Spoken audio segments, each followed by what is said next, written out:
Hi, folks.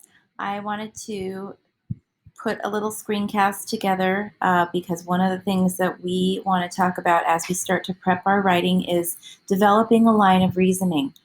Last week, we spent some time focusing on creating a nice and narrow thesis statement, which is wonderful, and you're progressing in a lovely way in that. The next step to crafting strong writing is developing the line of reasoning. In other words, making sure that the thesis that you have constructed, the argument that you have constructed, is sustained and supported uniformly and consistently throughout your writing.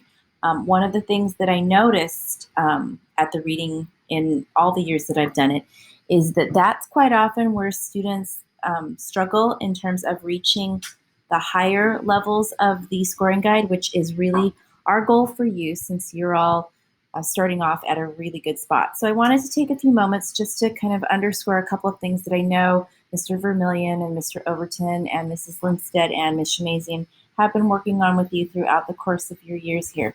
So let's see what we can do here. So just to clarify, for AP and College Board, when they refer to a line of reasoning, they are looking to see that your essay has a sustained analysis of the prompt that they have given you. In other words, they want to see that you have a nice narrow thesis that is defensible and sophisticated. It's also referred to as a claim or argument. They are also looking that you have a deeper meaning or construct. In other words, they want to see that you have connected to a significant thematic statement in the text, or that you have connected to a universal truth or a social commentary, something beyond just looking at what the page of text says, but also looking at how you have extended your thinking beyond that. They are looking that you have specific quotations peppered in through your essay, which is why I keep asking you on the device charts to make sure that you have specific quotes for everything that helps support your thesis. So in this slide, you'll also see that I've hyperlinked the new scoring guide because, again, I know that you saw it a lot last year, but I also want you to have easy access to that. In terms of creating a line of reasoning, they do want to see that you are actively supporting your thesis in every piece of evidence that you use in a piece of writing. So they are looking for you to do a close read of every quotation connective to, for instance, the device charts that we've created, where you're looking not just at how this particular literary device or rhetorical device is working in this quote, but specifically how it connects back to your thesis. And you want to make sure that you are doing that consistently throughout the body of your essay. So I'm going to share with you in Classroom a few different graphic organizers that might work. But again, parting thoughts, this is nothing new for you. This is very simply us trying to refine the things that you already are starting to do. A friendly reminder, and again, I know that Vermillion and Overton talked about this with you, and we talked about it a lot in our AP honors meetings, is that every piece of evidence that you have, you should connect back to that thesis that you've crafted in that opening writing.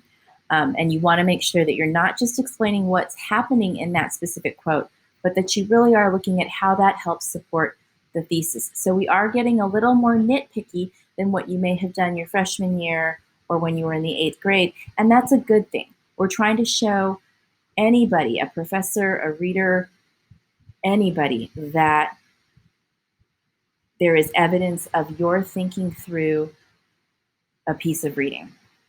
Okay? So I did put a couple of samples there just to kind of give you something to look at as you start to think about how to extend your own lines of reasoning.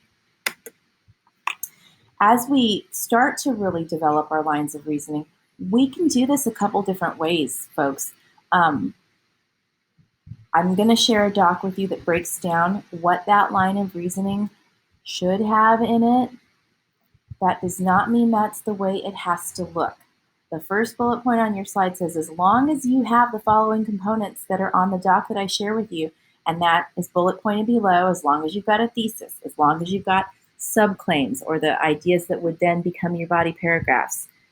As long as you have specific quotations from your text, as long as you have connected ideas and transitions from one idea to the next, and a concluding thought, these are all the components that you need in this line of reasoning brainstorming. They don't have to be full sentences.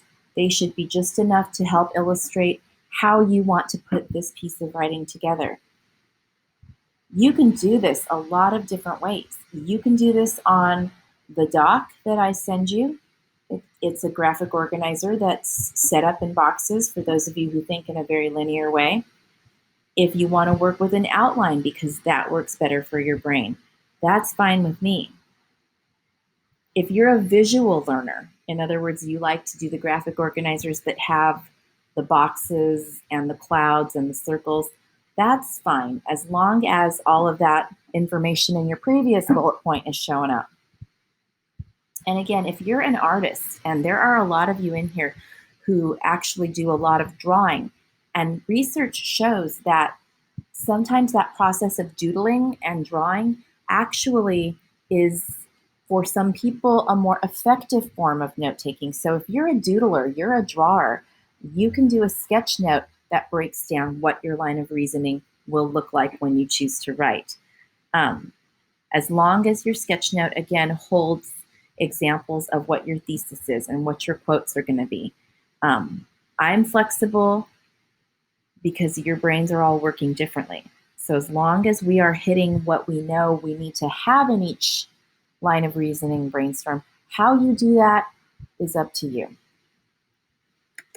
So that's the upshot of what I would talk about with you in class if we were together face to face. So what I'm going to ask folks, before we even start to look at a line of reasoning, jot down any questions that you might have.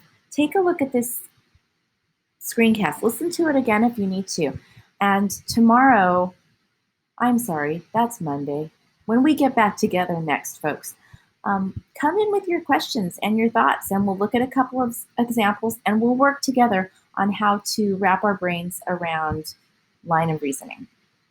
Having said that, I hope that you are having a good day. I hope that this did not take up too terribly much of your time, and I'm looking forward to having a discussion with you soon. Again, I hope you have a fantastic day.